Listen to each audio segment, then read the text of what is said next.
I love hosting and having dinner parties, so this week I had some friends over for a lobster-themed dinner party, and I made lobster-themed ravioli, lobster-themed focaccia bread, a watermelon salad, a corn salad, lobster rolls, an heirloom tomato and peach salad, strawberry Hugo spritzes, and for dessert we had watermelon granita and lobster-themed strawberry cake. I got started making my pasta dough, and then I made my ravioli filling with ricotta, Parmigiano Reggiano, salt, and pepper.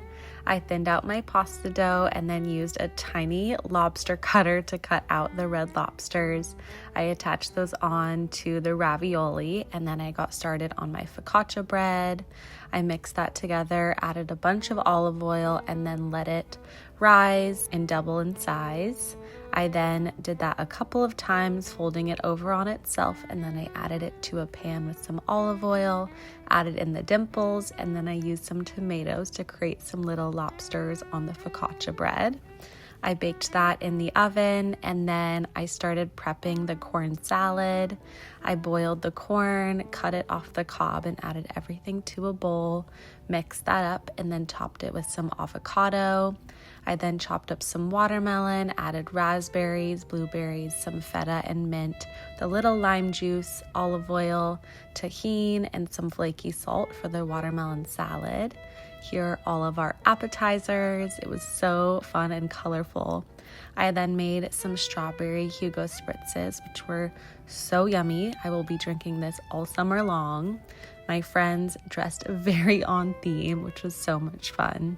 Here's how the ravioli turned out. I boiled the lobster tails, added them to an ice bath, cut them up, and got the lobster meat out.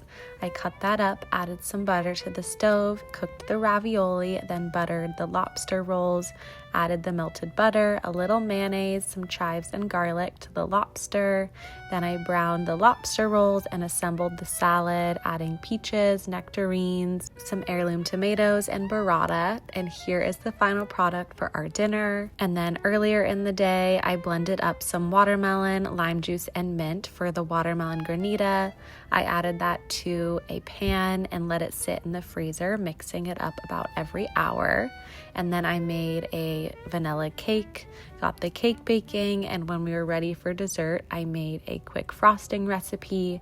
I assembled the cake, cut some strawberries up, and made it look like a little lobster on top of the cake. I mixed up the granita, added it to some bowls with a little whipped cream on top, and here is the final product.